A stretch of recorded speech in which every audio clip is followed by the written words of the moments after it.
Hello అండి. తెలుగు శ్రోతలందరికీ నమస్కారం. మన అలనాటి కథలు ఎవర్‌గ్రీన్ స్టోరీస్ ఛానల్‌కి మీ అందరికీ స్వాగతం. రేపటి వెలుగు 9వ భాగం. మీరు మన వీడియోస్ని రెగ్యులర్గా ఫాలో అవుతుంటే తప్పకుండా లైక్ కొట్టండి. అలాగే మీ ఫ్రెండ్స్కి, మీ ఫ్యామిలీ మెంబర్స్కి మన వీడియోస్ని షేర్ చేయండి.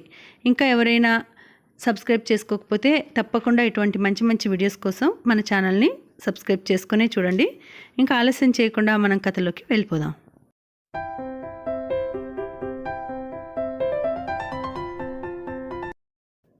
ఈ రోజుతో తన రాత తిరిగింది. తనకి మంచి రోజులు వస్తున్నాయి. ఇంతకాలం అష్ట కష్టాలు పడి సిరి అందుకోబోతున్న ఈ తరుణంలో దీన్ని వదులుకొని పోవడం అడుగుల బడనున్న అదృష్టాన్ని తన్నుకుపోయినట్లే అవుతుంది. వాసు ఆలోచనలు ఈ తీరులో నడిచాయి. నా మాట విను వాసు. ఈ తెలుగు సినిమా ప్రపంచంలో హీరోలని చేతి వేళ్ల మీద లెక్క పెట్టవచ్చు. నీలాంటి ఎక్స్ట్రాలు, నీకన్నా మెరుగైన వాళ్ళు, వారికన్నా పై మెట్టు మీద ఉన్నవాళ్ళు కోకొల్లలుగా ఉన్నారు. ఇందులో కాలు పెట్టిన ప్రతివాడు నాగేశ్వరరావు, రామారావు అయిపోలేడు. ఇంతకాలం అనుభవం వల్లనైనా ఈ పాటికి నువ్వు అది గ్రహించుకొని ఉండవలసింది. నా మాట విను. ఇదంతా భ్రాంతి, ఒక విధమైన ఆకర్షణ. జ్వాల, ప్రలోభం కలిసిరాని ఈ ఆకర్షణలో, ప్రలోభంలో పడి నీ నిండు జీవితాన్ని నాశనం చేసుకోకు. ఇన్ని రోజులుగా నీవు ఇందులో ఉన్నావు. దీనిలో పొందిన లబ్ధి ఏమిటి? అభివృద్ధి ఏమిటి? ఏదో రోజున పెద్ద హీరో అయిపోతానని డైరెక్టర్లు, ప్రొడ్యూసర్లు నీ ముందు తిరువీధులు తిరుగుతారని భవిష్యత్తుపై నమ్మకం. రేపులో ఆశ ఉండటం మంచిదే, కానీ ఆ ఆశలకి ఒక ఆలంబన ఉండాలి. నేల విడిచిన సాము కాకూడదు జీవితం. నీ శక్తి ఏమిటో నీకు తెలుసు. ఇందులో అభివృద్ధి పొందడానికి నీకున్న అవకాశాలేమిటో నీకు తెలుసు. నిన్ను నువ్వు మోసం చేసుకోకన్నయ్యా. సత్యంతో దాగుడు మూతలు ఆడకు. జీవితాన్ని ధైర్యంగా ఎదుర్కో. నీకన్నా చిన్నదానిని. పరిస్థితి ఇంకోలా ఉంటే నీ సలహాలు పొందవలసిన దాన్ని, నీ ఆజ్ఞలు పాటించవలసిన దాన్ని. కానీ బాధ్యతలు నా వయసుతో సంబంధం లేని పెద్దరికాన్ని నాకు అంటకట్టాయి. ఈ బరువు నాకు మొయ్యక తప్పదు. అందుకే ఈరోజు నీకింతలా చెప్తున్నాను. నా మాటల్ని కాక వాటి వెనకగా ఉన్న ఆరాటాన్ని అర్థం చేసుకో. శారద కంఠం పుడుకుపోయింది. కళ్ళంటా నీళ్లు బొటపటా కారసాగాయి. ఆమె చేతిని తన చేతిలోకి తీసుకుని ఏదో చెప్పాలనుకున్నాడు వాసు. అతడి కంఠం కూడా దుఃఖంతో భారంగా ఉంది. దాన్ని అణిచిపెట్టుకొని మాట్లాడబోతే మాట తిన్నగా రాక జీరబోయింది. మెల్లగా ఆప్యాయంగా చెల్లెలి చెయ్యి నొక్కుతూ, పడుకో శారదా, రేపు ఆలోచిద్దాం అన్నాడు. ఆ కాస్త మాటకే పొంగిపోయింది శారద. తన జీవితం పనంగా పెట్టి పోరాడిన దేనిలోనో ఘన విజయం పొందినంతగా తృప్తి చెందింది. ఒక్కసారిగా ఆమెకి కొండంత ధైర్యం వచ్చింది. సరాసరి అన్నని వెంటబెట్టుకొని తల్లి దగ్గరికి వెడితే ఆమె ఎంతగా ఆనందిస్తుందో ఊహిస్తూ ఆ ఊహల్లో తామంతా కలిసి మళ్ళీ సంతోషంగా, ఆనందంగా ఒక ఇంట్లో ఉన్నట్లు కలలు కంటూ నిద్రపోయింది. తన చేతిలో అన్న చెయ్యి వెచ్చగా, ఆత్మీయంగా ఆ రాత్రి పొడుక్కి అలా తగులుతూనే ఉంది. శారదకి తెలివి వచ్చేసరికి బాగా ఎండ ఎక్కింది. పక్క బజార్లోంచి బళ్ళు, బస్సుల రొదలు, అమ్మకాల వాళ్ళ అరుపులు, చెవులు చిల్లులు పడేలా కాఫీ హోటల్లోంచి వినిపిస్తున్న గ్రామ్ఫోన్ రికార్డు పాటలు. ఇన్ని ధ్వనుల మధ్య ఇంత పొద్దు ఎక్కే వరకు ఇంత ముద్దు నిద్ర ఎలా పోగలిగింది? ఆశ్చర్యపోతూ పక్క మీద లేచి కూర్చుంది శారద. ఇటు తిరిగి చూస్తే వాసు పక్క మీద లేడు. గదిలో ఎక్కడా కనిపించలేదు. అతడు ముందు రోజు వేసుకున్న ప్యాంటు, షర్టు కూడా కొయ్యెక్కి లేవు. వాసు ఎక్కడికి వెళ్ళాడు? శారద మనసు క్షణకాలం కలవరపడింది. మళ్ళీ అంతలోనే ధైర్యం తెచ్చుకొని, నిన్న ఇలాగే అనుకున్నాను, కాలకృత్యాలు తీర్చుకోవడానికో టీ తేవడానికో వెళ్ళి ఉంటాడు అనుకుంది. అరగంట గడిచినా వాసు రాలేదు. ఒక్కొక్క నిమిషం గడుస్తున్న కొద్దీ శారద మనసు మీద ఒక్కొక్క మణుగు బరువు పేరుకుపోతోంది. అన్న రాక కోసం ఎదురుచూస్తూ ఆ గదిలో అలా కూర్చోలేకపోయింది. తల పోగు చేసుకొని, చీర సరిచేసుకొని బయటికి వచ్చి చూసింది. ఎదురుగా అరుగు మీద రాజయ్య కనిపించాడు. వాసు ఎక్కడికి వెళ్ళాడో మీకు కానీ తెలుసా అని అతన్ని ప్రశ్నించింది. సీకటనే పోనాడే, షూటింగ్ ఉందన్నాడు, చెప్పిపోలేదా అన్నాడు అతడు. శారద కాళ్ళు గడగడలాడాయి. ఇంకా అక్కడ నిలిచే శక్తి లేక గదిలోకి తిరిగి వచ్చింది. తన కోసం ఏమైనా రాసిపెట్టాడేమో అని అటు ఇటు చూసింది. ఆమె ఊహ నిజమే అయ్యింది. వాసు పడుకున్న వైపు జంబుకాన మీద ఒక చిన్న కాగితం మడిచి ఉంది. వణుకుతున్న చేతులతో ఆ కాగితం అందుకొని చదివింది. నన్ను మన్నించి నువ్వు వెళ్ళిపో శారదా. నేను నీతో రాలేను. చెబితే బాధపడతావని నీ బాధ చూడలేక ఇలా చెప్పకుండా వెళ్ళిపోతున్నాను. నేను ఎంచుకున్న ఈ మార్గంలో ఏదో రోజున నేను ఉన్నతిని అందుకోగలనని ఆ నమ్మకం నాకు గట్టిగా ఉంది. ఆ రోజు ఎంతో దూరంలో లేదని కూడా. నన్ను చూసినట్లు అమ్మకు చెప్పకు, ఏడుస్తుంది. వాసు. ఎంతో ఆశతో వెళ్ళిన శారద అంతులేని నిరాశని మోసుకొని వెనక్కు వచ్చింది. కళ్ళు మూసినా కళ్ళు తెరిచినా వాసు ఉంటున్న ఆ చోటు, అతడి రూపు కళ్ళ ముందు తిరగసాగాయి. ఇంతకన్నా మద్రాసు వెళ్లకుండా ఉంటేనే, అసలు ఈరోజు విశ్వంతో ఆ సినిమా చూడకుండా ఉంటేనే బాగుండిపోయేది. బ్రతికి ఉంటే ఎక్కడో సుఖంగానే బ్రతుకుతూ ఉండి ఉంటాడనే తృప్తి, లేకపోతే ఈ ఆశలకి బాధలకి అతీతంగా తరలిపోయి ఉంటాడనే నిర్లిప్తత మనసులో ఉండేది. కానీ ఇప్పుడు అలా కాదు. వాసు ఎంచుకున్న జీవితం చూసింది. అది అతని చుట్టూ కల్పిస్తున్న మాయని చూసింది. అతడు బ్రతుకుతున్న బ్రతుకు చూసింది. అన్నీ చూసి కూడా అతన్ని ఆ వ్యామోహం నుంచి బయటికి లాగలేకపోయింది. శారదకి తన మీద తనకి కోపం వచ్చింది. తన చేతకాంతనానికి ఏడుపు వచ్చింది. ప్రతిమ పెళ్లికి వెళ్ళిన అనిల్ ఇంకా తిరిగి రాలేదు. మొదట్లో అనుకున్నట్లు ఆ వారంలో రావడం పడదని, బహుశా నెలాఖరికి రాగలననుకుంటానని ఉత్తరం రాశాడు. అరవిందకి పరీక్షలు మొదలయ్యాయి. తిరగడం, కబుర్లు తగ్గించి చదువు మీద మనసు లగ్నం చేయసాగింది. మాట్లాడేందుకు మనుషులు లేక, ఆఫీసు వదిలాక చేసేందుకు పనిపాట్లు లేక శారదకి తోచడం మానేసింది. ఓ వారం సెలవు పెట్టి ఎక్కడికైనా పోయి వస్తే, కానీ పోవాలనుకున్నా ఎక్కడికి పోతుంది? వెళితే చిన్నక్క గారింటికి వెళ్ళాలి, లేకుంటే తల్లి దగ్గరికి వెళ్ళాలి. ఆ రెండు ప్రదేశాల్లో ఎక్కడికి వెళ్ళినా తన ఆరాటం తగ్గడానికి బదులు ఎక్కువ అయ్యే పరిస్థితులే ఉన్నాయి. ముందు రోజు తల్లి దగ్గర నుంచి ఉత్తరం వచ్చింది. ఆ నెల గరవయ్య శెట్టి బాకీ ఎందుకు చెల్లు పెట్టలేదని సంజాయిషి అడుగుతూ. తను అన్నను కలుసుకోవడానికి మద్రాసు వెళ్ళినట్లు రాయలేదు శారద. చీరలన్నీ బాగా పాతబడిపోయాయి, కొత్తవి కొనుక్కోవాలని ఉంచేశాను అంటూ జవాబు రాసింది. ఉత్తరం రాసి పడేశాక ఒకసారి వెళ్ళి తల్లిని తమ్ముడిని చూసి రావాలన్న కోరిక శారద మనసులోకి వచ్చింది. దానికి సరిగా అడిగిందే తడువుగా ఆఫీస్లో సెలవు కూడా దొరికింది. ఆఫీస్ నుంచి తిరిగి వస్తూ అరవింద హాస్టల్కు వెళ్ళి తన ప్రయాణం విషయం చెప్పింది. ఏమిటి విశేషం అంది అరవింద. విశేషం ఏం లేదు, చాలా రోజులైంది, అమ్మని వాళ్ళని ఒకసారి చూసి రావాలని అంది శారద. ఈ నెలాఖరికే నేను వెళ్ళడం, ఆలోగా వస్తావు కదూ? అన్ని రోజులు ఎక్కడ ఉంటానో, వారం నాటికల్లా తిరిగి వస్తాను.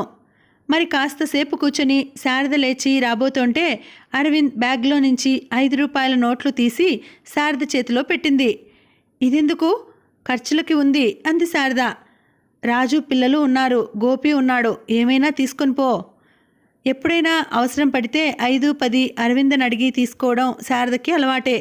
అలా ఆమె దగ్గర సొమ్ము తీసుకున్నప్పుడు ఎవరో పైవారిని అడిగినట్లు ఉండదు. ఆమెకి అవసరం పడితే తన అక్కనో అమ్మనో అడిగినట్లే అనిపిస్తుంది. మారు మాట లేకుండా ఆ సొమ్ము పుచ్చుకొని బ్యాగ్లో వేసుకుంది.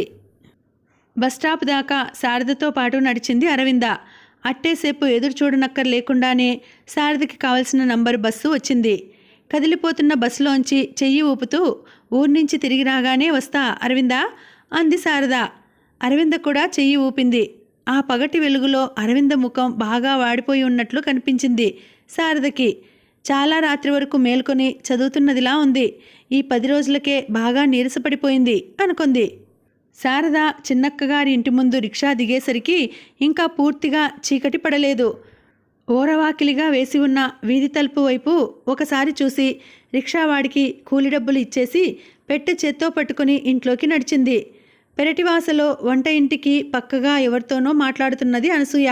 శారద అడుగుల చప్పుడు విని ఆ రెండో వ్యక్తి ఆద్రా బాద్రా ప్రక్కకి తప్పుకొని మేడమెట్ల పక్కగా ఉన్న వరండాలోంచి చావిట్లోకి వచ్చి చెరచెరా వీధిలోకి వెళ్ళిపోవడం కనిపించింది. ఎదురుగా శారదని చూసి కొండంత బరువు దింపుకున్నట్లు నిట్టూర్చింది అనసూయ. నువ్వటే శారదా? ఇంకా ఎవరో అనుకున్నాను. ఉత్తరం పత్రం లేకుండా ఇలా ఊడిపడ్డావేం అని ఉత్సాహంగా పలకరించింది. శారద అక్క ప్రశ్నకి జవాబు చెప్పలేదు. ఆమె దృష్టి ముఖం చాటు చేసుకుని అలా వెళ్ళిపోయిన వ్యక్తి మీద ఉంది. ఎవరేమిటి ఆ వెళ్ళింది అంది వీధి గుమ్మం వైపు చూస్తూ. ఎవరు? ఎక్కడా అంది అనసూయ. అదే నన్ను చూసి పక్క వరండాలోంచి తప్పుకొని. ఓ అదా, లలిత. అదేమిటి నన్ను చూసి లలిత తప్పుకుపోవడం ఏమిటి? ఉండు, పిలక పట్టుకొని లాక్కొస్తాను అంటూ వీధి గుమ్మంలోకి పరుగు పెట్టింది శారద. రోడ్డు మీద ఇటు అటు ఎంతోమంది మనుషులు తిరుగుతున్నారు. కానీ వారిలో లలిత వంటి పిల్ల మాత్రం కనిపించలేదు. అప్పటికే ఆమె ఏ ఇంట్లోకో దూరిపోయి ఉంటుంది, ఏ సందులోకో మళ్ళీపోయి ఉంటుంది. మరోసారి అటు ఇటు కలే చూసి అక్కడ లలిత లేదని తీర్మానించుకొని ఇంట్లోకి తిరిగి వచ్చింది. వెళ్ళిపోయిందా అంది అనసూయ. ఆ అంది శారద. ఇంతకీ ఏమిటి కథ? నన్ను చూసి ఎందుకు పారిపోయింది? నువ్వనుకోలేదే, మీ బావగారేమో అనుకొని.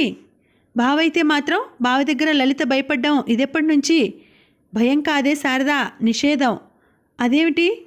అదంతా పెద్ద కథ, తాపీగా చెప్పుకోవాలి. ముందు నువ్వు వెళ్ళి కాళ్ళు చేతులు కడుక్కురా, ఆ లోపున నేను కాఫీ కలిపి తెస్తాను అంటూ అనసూయ వంట ఇంట్లోకి వెళ్ళింది. శారద కాఫీ తాగి కాస్త స్థిమితపడ్డాక లలిత కథ చెప్పింది అనసూయ. లలితకి 6 నెలల క్రిందట పెళ్ళయింది. అమ్మా నాన్న చూసిన పెళ్ళికొడుకు చేత మెడలో తాళి కట్టించుకుంటే ఈ పాటికి ఏ చీకు చింత లేకుండా అత్తింటికి పుట్టింటికి వెళ్ళి వస్తూ అందరి ఆడపిల్లల్లాగే ఉండేది. కానీ డబ్బే ప్రధానంగా చూసి ఒక దున్నపోతుని పెళ్ళికొడుకు అని తెస్తే పెళ్లి పేరుతో అతడి ముందు తల వంచి ఉరితాడు తగిలించుకోలేక రాత్రికి రాత్రి ఇల్లు వదిలి వచ్చేసింది. తనంటే మనసున్న వాడిని, తనకిష్టమైన వాడిని పెళ్లి చేసుకుంది. అలా తెగించి చేసుకున్నవాడైనా తమ శాఖవాడు, తమ కులం వాడు కాకపోవడంతో వచ్చింది అసలు చిక్కు. కులం కాని వాడిని చేసుకుందని అటు లలిత తల్లిదండ్రులు రావలసిన కట్నం రాకుండా ఎవరో ఊరు పేరు లేని దాన్ని చేసుకున్నాడని అటు రాజంరాజు తరపు వారు తిట్టిపోశారు. 2 వైపుల వాళ్ళు అంతో ఇంతో ఉన్నవాళ్లే అయినా ఈ నవదంపతులని ఎవరూ ఆదుకోలేదు. వాళ్ళు ఆదుకుంటారని, నెత్తిన పెట్టుకుంటారని వీళ్ళు అనుకోలేదు. అందుకే దానికంతగా బాధపడలేదు. తమ శక్తిని బట్టి ఒక ఇల్లు చూసుకుని కాపురం పెట్టుకున్నారు.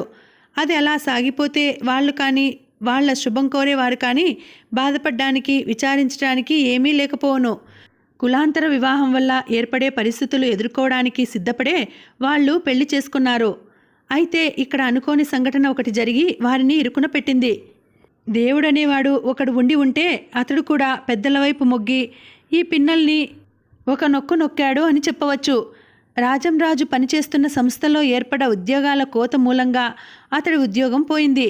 ఆ కాస్త ఆసరా తొలగిపోయేసరికి చేతిలో డబ్బు లేక, ఆదరించే మనుషులు లేక చెట్టుని వీడిన పక్షుల్లా అయిపోయారు. కానీ అంత మాత్రాన వాళ్ళు బెదిరిపోలేదు.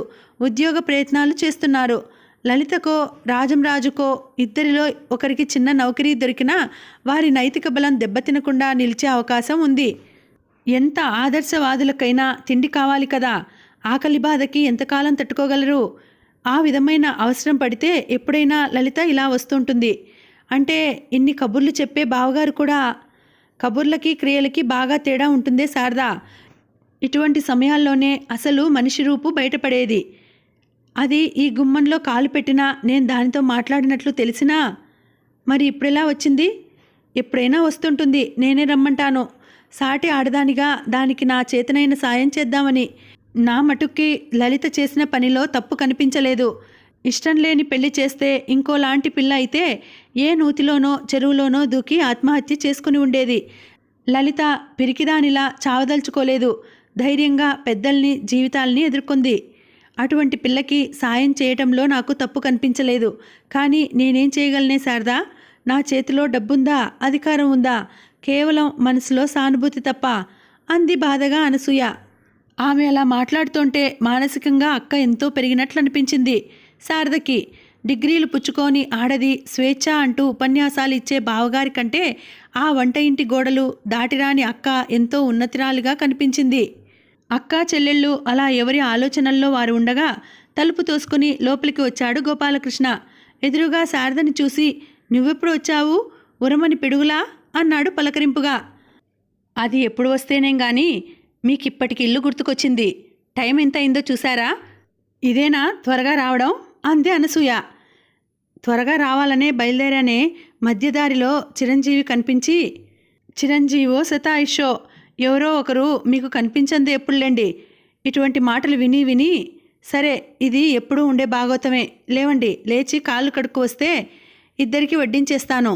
శారద ఎప్పుడు తిని బయలుదేరిందో అంటూ వంట ఇంటి వైపు వెళ్తున్న అక్క వైపు వింతగా చూసింది శారద. అక్క నోట ఆ రకమైన మాటలు, బావ ఆలస్యానికి సంజాయిషి చెప్పుకోవడాలు ఏదో కొత్తగా కనిపించాయి. పర్వాలేదు, అక్క స్థానబలిమి సంపాదించుకుంటోంది. కొత్త వేళ్లని భూమిలోకి పంపి కాండానికి అవసరమైన బలం తెచ్చుకుంటున్నది. ఇంకా దాని జీవితానికి డోకా లేదు. ఈ మట్టిలో ఉన్న కాటికి శక్తి పీల్చుకొని ఆ శక్తితో ఆకులు రెమ్మలు పెంచుకుంటూ ఆ చిన్న పరిధిలోనే తన అస్తిత్వాన్ని నిలుపుకుంటోంది. తన పెరుగుదలను తాను చూసుకుంటుంది అనుకుంది శారద. లలిత వాళ్ళు ఎక్కడ ఉంటున్నారో నీకు తెలుసా? వీధిలోకి బయలుదేరుతూ అడిగింది శారద. సరిగా తెలియదే. పూర్వం గడ్డపు వారి వీధిలో ఉండేవారు. వీళ్ల వర్ణాంతర వివాహం సంగతి తెలుసుకొని ఆ ఇంటావిడ ఉన్నపాటున ఇల్లు ఖాళీ చేయమని వీళ్ల పీకల మీద కూర్చుందిట. మొన్న వచ్చినప్పుడు బజారు పక్క సందులోకి ఎక్కడికో మారిపోయామంటూ చెప్పింది. ఎక్కడా ఏమిటి అని నేను వివరంగా అడగలేదు. అయినా ఎప్పుడో అప్పుడు అది రావడమే కానీ నేను వెళ్ళడం అంటూ లేదుగా అంది అనసూయ. సర్లే, కనుక్కోగలనేమో చూస్తాను, లేకపోతే కాస్తసేపు బజారులో తిరిగి వస్తాను అంది శారద. లలిత ఇల్లు కనుక్కోవడానికి శారద తంటాలు పడనక్కరలేకుండా లలితే బజార్లో కనిపించింది. కోమటి కొట్లోంచి ఉప్పో పప్పో పొట్లం కట్టించుకొని బయటకు వస్తుంటే శారద కంట పడింది. 25 అడుగుల దూరంలో ఉండగానే ఆమె లలితే అని పోల్చుకుంది శారద. మనిషి కిందటిసారి తను చూసిన కన్నా కొంచెం పొడుగు పెరిగింది. ఆ పెరుగుదల వల్లో లేక ఇటీవల కాలంలో ఎదుర్కొంటున్న ఇబ్బందుల కారణం వల్లో కాస్త చిక్కినట్లుగా కనిపించింది. అయినా టీవీగా నడిచే ఆ నడక, సూటిగా చూసే ఆ చూపులు ఆమె లలితే అని చెబుతున్నాయి. లలిత గట్టిగా పిలిచింది శారద. తనని పిలిచింది ఎవరా అని అటు ఇటు చూసింది లలిత. అంతలో శారద దగ్గరికి వచ్చి నేనే పిలిచింది అంది ఆ పిల్ల భుజం మీద చెయ్యి వేసి. శారదా అంది లలిత ఆనందంగా. ఎప్పుడు వచ్చావు అని ప్రశ్నించింది. వెధవ కబుర్లు చెప్పకు. మొన్న నేను రావడం చూసి సన్నగా జారుకొని మళ్ళీ ఏమీ ఎరగని నంగనాచిలా ఎప్పుడు వచ్చావు అని అడుగుతున్నావు అంది శారద. నిజం శారదా, ఆ రోజు వచ్చింది నువ్వనుకోలేదు. అడుగుల చప్పుడు విని వదిన కోసం ఇరుగింటి పొరిగింటి అమ్మలక్కలో లేక అన్నయ్యో అనుకొని. బావ దగ్గర మాత్రం ఈ దాగుడు మూతలెందుకు? సూటిగా నిలబడి ఏమిటి పెద్ద మనిషి, నీ అభిప్రాయం అని అడగలేకపోయావా అంది. అది అయింది శారదా. మా పెళ్ళికి ఇంట్లో అమ్మ, దొడ్డమ్మ, అత్తయ్య, పెదనాన్న ఎవరూ ఒప్పుకోరని తెలుసు. కానీ అన్నయ్య ఆసరాగా నిలుస్తాడని అనుకున్నాను. ఒక తల్లి కడుపున పుట్టకపోయినా చిన్నతనం అంతా ఒకే ఇంటిలో పెరిగాము. ఆ అభిమానం చూపిస్తాడనుకున్నాను. సహాయపడకపోయినా నా పరిస్థితిని సానుభూతితో అర్థం చేసుకుంటాడు అనుకున్నాను. అదే ఆశతో రిజిస్ట్రార్ ఆఫీస్ నుంచి వారిని వెంటబెట్టుకొని తిన్నగా అన్నా వదిన ఆశీర్వాదాలు పొందడానికి వారి ఇంటికి వెళ్ళాను. ఒక్క మంచి మాట, ఒక్క ప్రోత్సాహ వచనం అన్నయ్య నోటంట రాలేదు. నేను ఇంటి పరువు ప్రతిష్టల్ని మంట కలిపానని, నా స్వార్థమే నేను చూసుకున్నానని, మిగిలిన తోడబుట్టిన వాళ్ళ సంగతి పట్టించుకోలేదని, నే చేసిన పని వల్ల తామంతా నలుగురిలో తల ఎత్తుకోలేకుండా ఉన్నారని నన్ను తిట్టిపోశాడు. సభ్యత కోసమైనా వారిని పలకరించలేదు. అన్నయ్య అలా దులిపి దుళ్ళకొట్టి ఇంటి నుంచి పంపుతుంటే వదిన పరుగున ఇంటిలోకి పోయి 2 అట్టిపళ్ళు తెచ్చి నా చేతిలో పెట్టింది. భరణిలోంచి కుంకుమ తీసి తను బొట్టు పెట్టుకొని నాకు పెట్టింది. ఎప్పుడూ అన్నయ్య అడుగులకి మడుగులు ఒత్తుతూ అతడి కనుసంజ్ఞల్లో మసిలే వదిన ఆనాటి చర్య నాకు కనువిప్పు కలిగించింది. నిజంగా ఆడది తలుచుకుంటే ఎంతకైనా తెగించగలదని, ఎవరినైనా ఎదిరించి తన నమ్మకాల్ని, ఆశయాల్ని ఆచరణలో పెట్టగలదని.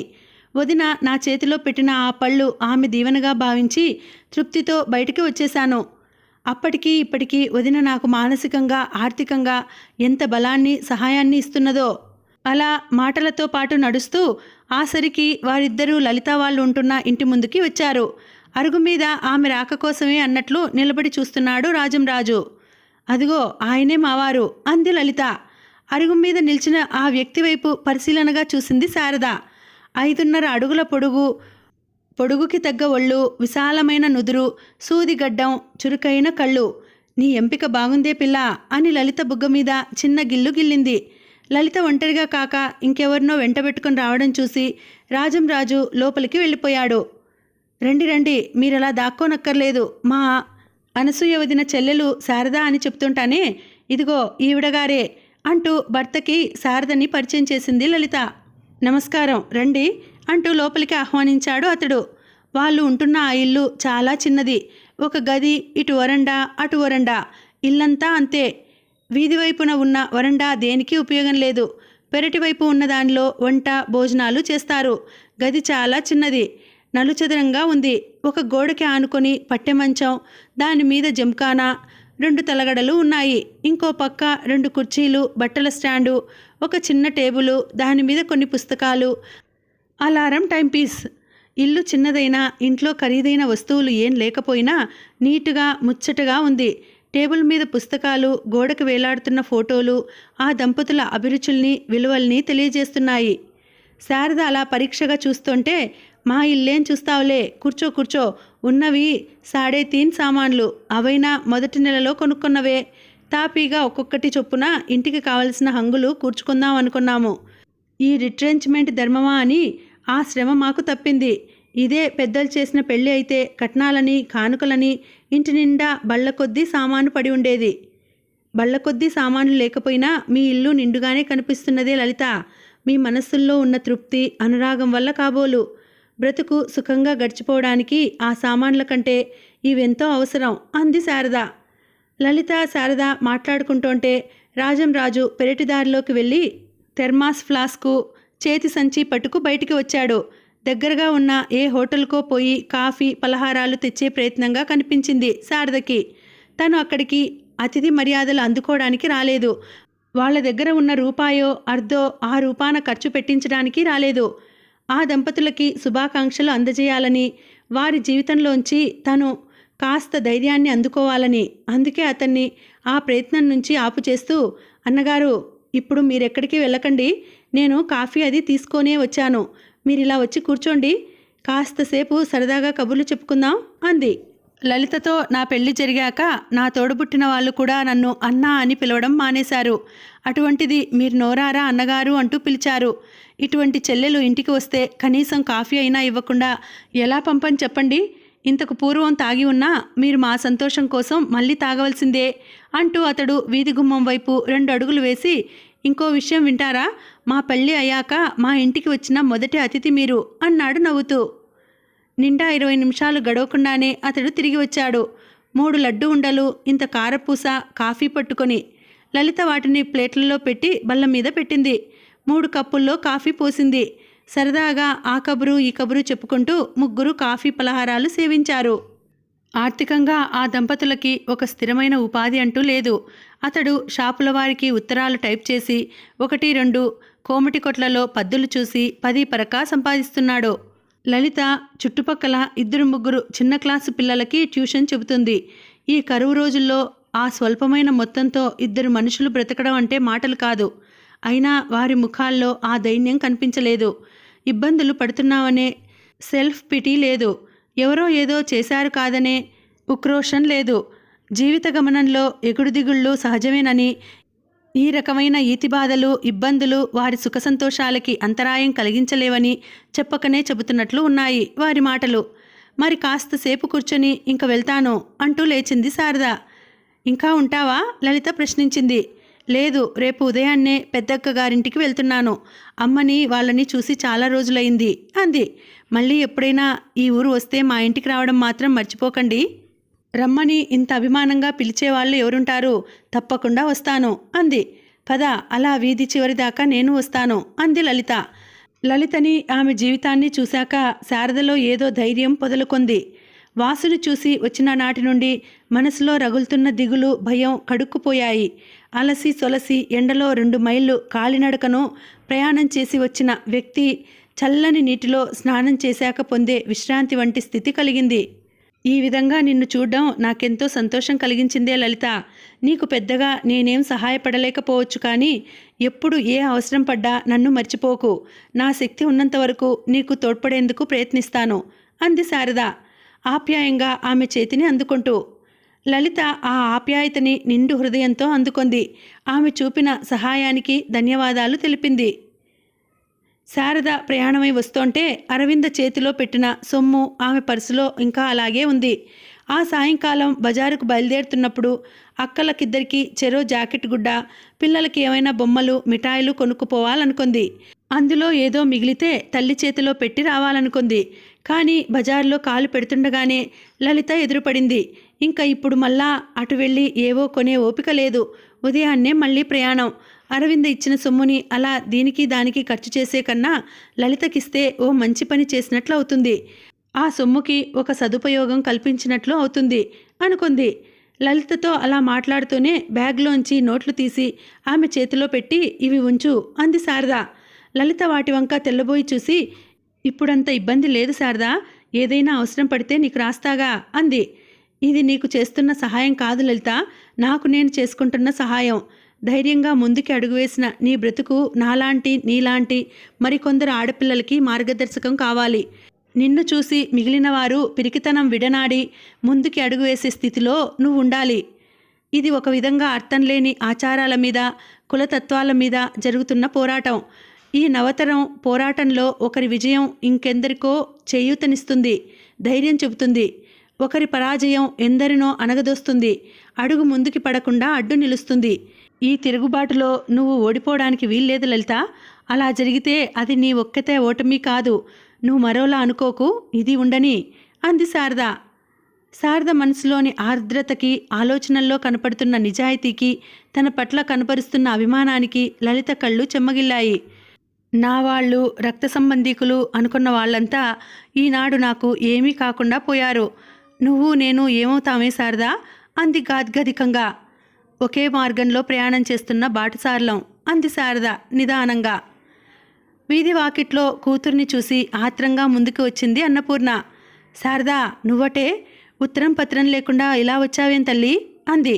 అనుకోకుండా కూతుర్ని చూశాను అన్న సంతోషంతో పాటు అలా అర్ధాంతరంగా శారద ఊరు విడిచి రావాల్సిన పరిస్థితి ఏమి ఏర్పడి ఉంటుంది అన్న ఆలోచన కూడా ఆమె మాటల్లో ప్రతిధ్వనించింది. అంతకు ముందు రోజు వచ్చిన ఉత్తరంలో కూడా శారద తను వస్తున్నట్లు రాయలేదు.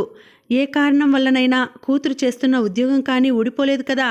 భగవంతుడా, ఆధారం అని నమ్మిన ఈ కాస్త కొమ్మ పడగొట్టకు తండ్రి, నిలిచే తావులేని పక్షుల్లా రాలిపోతాం అని మనసులోనే ప్రార్థించింది అన్నపూర్ణ.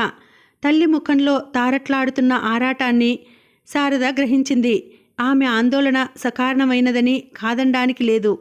తనకొక ఉద్యోగం, నెలకింత రాబడి అని ఉండబట్టే ఊళ్ళో ఉన్న ఆ చిల్లరమల్లర అప్పులు తీరుతున్నాయి. ఏదో నాటికి వాటిలోంచి బయటపడి తల్లిని తమ్ముడిని తీసుకుపోవచ్చు అన్న ఆశ మిగిలి ఉంది. అది కాస్త ఊడిపోతే ఇంక తమ గతి వీధిలో తిరిగే కుక్కల్లా అయిపోతుంది. ఇప్పటికే ఇంతింత మాత్రంగా ఉన్న బావల ఆదరాలు, బంధుమిత్రుల అవహేళనలు, ఆ జీవితం తలుచుకుంటే తనకే కంపరం పుడుతున్నది. తల్లి కంగారు పడిందంటే తప్ప ఏం లేదమ్మా, మీ అందరినీ ఓసారి చూడాలనిపించి అప్పటికప్పుడు సెలవు పెట్టి బయలుదేరాను. మొన్న చిన్నక్కగారింటికి వెళ్ళాను, అక్కడి నుంచి ఇలా వచ్చాను అంది. కూతురి నోట ఆ మాట విన్నాక అన్నపూర్ణ గుండెల మీద నుంచి కొండంత బరువు దిగిపోయింది. అనసూయ బాగుందా? ఆ మధ్య బావకి దగ్గు రొంప అంటూ రాసింది. తగ్గిపోయి కులాసాగా ఉన్నాడా అని ప్రశ్నించింది. శారద అక్కగారింటి కబుర్లన్నీ చెప్పింది. లలితని కలుసుకున్నట్లు మాత్రం చెప్పలేదు. శారద తల్లితో మాట్లాడుతుండగానే గెంతులేసుకుంటూ వచ్చాడు గోపి. అక్కా అక్కా, మరేమోనే, నేను వీళ్ళింట్లో ఉండను, నీతో వచ్చేస్తాను. అస్తమానం అత్తయ్య అమ్మని నన్ను కోప్పడుతుంటుంది. మొన్న పొలంలో ఆవులు పడి తినేస్తుంటే చూడలేదని బావ చింతరువుతో కొట్టేశాడు. కావాలంటే చూడు ఎలా తట్టు కట్టిపోయాయో అంటూ తన లాల్చి ఎత్తి నడ్డి చూపించాడు. 15 ఏళ్ళు పైబడ్డ ఈ పిల్లడు ఈ పాటికి హైస్కూల్ చదువు పూర్తి చేసి కాలేజీ చేరవలసిన వాడు. అలా వెర్రిముఖం వేసుకొని తన ఎదుట నడ్డి చూపించి ఏడుస్తుంటే ఎప్పటికీ వీడు ఇలా 6 ఏళ్ల పిల్లాడి ప్రాయంగానే ఉండిపోతాడా? ఇంకా ఏనాటికి వీడి బుద్ధి వికసించడం అంటూ ఉండనే ఉండదా అని ఆరాటపడింది శారద. ఆ రాత్రి కూతురితో తన మనసులో బాధలన్నీ చెప్పుకొని కుళ్ళి కుళ్ళి ఏడ్చింది అన్నపూర్ణ. ఏం చేస్తామమ్మా, వీళ్ళని కాదని పోతే ఈ పాటి ఆదుకునే వాళ్ళు కూడా ఇంకెవరూ లేరు. ఇంతకాలం ఓర్చుకున్నావు, ఇంకొంచెం రోజులు సర్దుకుపోండి. ఆ వెనుక గంజో కడుగో అంతా ఒక చోట పడి తాగుదాం అంది తల్లిని ఓదారుస్తూ శారద. అక్కని చూసావు కదా, దాని పరిస్థితి అలా ఉంది. క్రిందటి కాన్పుకే చచ్చి బ్రతికినంత పని అయింది. మళ్ళీ కడుపు వస్తే తన ప్రాణానికి ప్రమాదం అన్నారు. అల్లుడికి చీమ కుట్టినట్లు లేదు. ముత్యాల్లా ఆడపిల్లలు ఉన్నారు. వంశోద్ధారకుడు కావాలట. పోనీ ఏ ఆసుపత్రికైనా తీసుకువెళ్ళి తగిన మందులు ఇప్పిస్తారా అంటే అదీ లేదు. చేనుకి పంట ఎలాగో ఆడదానికి కాన్పు అలాగట. రోగమా రొచ్చా మాటి మాటికి డాక్టర్ల వెంట ఆసుపత్రుల వెంట తిరగడానికి అంటుంది ఆ మహాతల్లి. ఉండు, రేపు నేను అడుగుతాను. చూస్తూ చూస్తూ నిండు ప్రాణం పొట్టన పెట్టుకుంటారా? ఆ తల్లి కొడుకులు ఉట్టి మూర్ఖులు శారదా. వారితో మాట్లాడి పోట్లాడి లాభం లేదు. ఆ కొట్టంలో పశువులు ఎంతో, ఈ ఇంట్లో మనుషులు అంతా అంది అన్నపూర్ణ నిట్టూరుస్తూ. తల్లి అలా అన్నా అక్క స్థితి చూస్తూ శారద నోరెత్తకుండా ఉండలేకపోయింది. కాంతమ్మ విరిగిపోయిన గ్రామఫోను ప్లేటులా అన్నపూర్ణతో చెప్పిన ముక్కల్ని మళ్ళా అంది. అత్తయ్య గారు ఇంకా పాతకాలం నాటి కబుర్లు చెబుతున్నారు. ఈ రోజుల్లో పంట చేలకి కూడా ఏపుగా పెరగడానికి, చిత్తపట్టకుండా ఉండడానికి, దిగుబడి బాగా రావడానికి ఎన్నో మందులు, ఎరువులు వేస్తున్నారు అంది. మరే అలా రాలిన పంట తినబట్టే నీలాంటి పిల్లలు తయారవుతున్నారు, చిన్న పెద్ద లేకుండా నువ్వెంతంటే నువ్వెంత అని మాట్లాడుతూ అంది కాంతమ్మ. పోనీలండి, నేనెలాంటి పంట తిని ఎలా ఉంటున్నా మీ కోడలు మీ పొలంలో పండిన పంటే తింటున్నది. బహుశా అందువల్లనేమో నోరెత్తి తన బాధలు చెప్పుకోకుండా తెల్లవారి లేచింది మొదలు రాత్రి పక్క మీద వాలేదాకా చెయ్యి ఆపకుండా గొడ్డులా చాకరీ చేస్తున్నది. అది మీ ఇంట కాలు పెట్టేసరికి ఎలా ఉండేది, ఇప్పుడు ఎలా ఉంది? మీ అంతటా మీరే ఆలోచించండి. మీ మనుమల తల్లిగా, మీ కొడుకు భార్యగా ఆమె పట్ల కాస్త జాలి చూపించండి. అక్కని నాతో పంపండి. అక్కడ మా అత్త కూతురు ఉంది, వాళ్ళ అన్నయ్య ఉన్నాడు. వారి సహాయంతో ఏదైనా ఆసుపత్రిలో చేర్పిస్తాను. ఆ వెనక మన అదృష్టం, దాని భాగ్యం ఎలా ఉంటే అలా అవుతుంది. మనసు కోపంతో ఉడికిపోతున్నా కోపంతో పనులు జరగవని తనను తాను అదుపులో పెట్టుకుంటూ ఎంతో నెమ్మదిగా అంది శారద. శారద అంత శాంతంగా ఓర్పుతో మాట్లాడడం అన్నపూర్ణకి ఆశ్చర్యం వేసింది. ఒక్కసారిగా కూతురు ఎంతో పెద్దది అయిపోయినట్లు అనిపించింది. శారద మాటతో తోక తొక్కిన తాచులా లేచింది కాంతమ్మ. అంటే అక్కడికి మేము డబ్బుకు లోభించి మీ అక్కకి వైద్యం చేయించనట్లు ఈనాటికి నువ్వు పూనుకొని? అలాగ నేను అనలేదు. మీరు పల్లెటూరులో ఉన్నారు, నేను పట్టణంలో ఉన్నాను. ఎవరికైనా చూపించి మంచి వైద్యం చేయిద్దామని. లోకరీతిగా మీ కోడలి ఆరోగ్యం గురించి మీరు పట్టించుకుంటుంటే ఈ మాట కూడా అనవలసిన అవసరం నాకు ఉండేది కాదు. అలా జరగలేదు కాబట్టే. మీరేమంటారు బావగారు అంది శారద. అమ్మ చెప్తోంది కదా అన్నాడు. ఆవిడ అభిప్రాయం ఆవిడ చెప్పారు, నేను అడుగుతున్నది మీ అభిప్రాయం. నాకేం తెలియదు శారద. ఈ ఊళ్ళో 100 గడపలకి పైగా ఉంది. ఏ ఇంట్లో పురుడు పుణ్యమైనా అమ్మ దగ్గరుండి అన్నీ చేయిస్తుంది. నీళ్లు పోసుకున్న మనిషికి ఏం చెయ్యాలో ఏం మానాలో ఆమెకి తెలిసినంతగా ఆ పట్టణంలో డాక్టర్లకి కూడా తెలియదు. ఆమె ఎలా చేయమంటే అలా చేయడమే మంచిది అన్నాడు. ఇదేం జరిగే పని కాదమ్మా, నువ్వెందుకు వాళ్లతో వాదన పెట్టుకుంటావు అంది రాజ్యలక్ష్మి పక్కకి పిలిచి. ఇలాంటి మనుషుల మధ్య ఎలా బ్రతుకుతున్నావక్కా అంది శారద. విరక్తిగా నవ్వింది రాజ్యలక్ష్మి. పిచ్చి శారద, నేనొక్కదాన్నేనా ఇలా బ్రతుకుతున్నది? ఈ గ్రామంలో ఎన్ని ఇళ్ళు ఉన్నాయో చూడు. ఇటువంటి గ్రామాలు ఈ రాష్ట్రంలో, ఈ దేశంలో ఎన్ని ఉంటాయో లెక్కలు కట్టుకో. గ్రామాలకి ఎలక్ట్రిక్ లైట్లు వచ్చాయి, కానీ ఆ వెలుగు ఇంకా మనుషుల మనసుల్లోకి, బుద్ధిలోకి ప్రవేశించలేదు. ఏదో రోజున ప్రవేశిస్తుంది శారదా. వీధుల్లోంచి ఈ వెలుగు ఇళ్లలోకి, ఇళ్లలో వెలుగు మనసుల్లోకి. ఎప్పటికీ ఈ చీకటి ఇలా ఉండిపోదు. అప్పటికి నువ్వు నేను ఉండకపోవచ్చు. అయితేనేం, మనలాంటి ఆడపిల్లలు ఎందరో ఉంటారు, వాళ్ళంతా సుఖపడతారు అంది రాజ్యలక్ష్మి. అక్క మాటల్ని వింటుంటే, ఆ రూపులో చూస్తుంటే శారదకేమిటో భయం వేసింది. నువ్వు నాతో బయలుదేరక్క. మీ అత్త, నీ మొగుడు ఏమన్నా సరే నిన్ను ఈ స్థితిలో నేను వదిలిపోలేను. వాళ్ళ మూర్ఖత్వాలకి నా అక్కని బలి చేయలేను అంది. వాళ్ళ మాట కాదని వచ్చి మళ్ళా ఈ ఇంటిలో అడుగు పెట్టగలననే? లాభం లేదు శారదా, అటువంటి ఆలోచనలు పెట్టుకోకు. నా మూలంగా భూమి మీద పడ్డ ఈ పిల్లల్ని విడిచి నేనెక్కడికి రాలేను. నేను బ్రతుకుతున్నది నా కోసం కాదు, వీళ్ల కోసం. ఈ పసివాళ్ల కోసమైనా భగవంతుడు నన్ను మరికొంతకాలం భూమి మీద ఉంచుతాడు. నాకేం కాదు, నువ్వు బెంగ పెట్టుకోకు. లేచి కళ్ళు తుడుచుకో. ఉన్న ఈ 2 రోజులు నాతో సరదాగా గడిపే. అంతే నే కోరేది. మళ్ళీ ఎప్పటికి కలుసుకుంటామో అంది రాజ్యలక్ష్మి. ఇక్కడికి ఈ భాగాన్ని ఆపుతున్నానండి. మళ్ళీ వచ్చే వీడియోలో మనం కథను కొనసాగించుదాం. మళ్ళీ వచ్చే వీడియోలో కలుసుకుంటాను. అంతవరకు సెలవు. నమస్తే. Thank you for watching. Bye.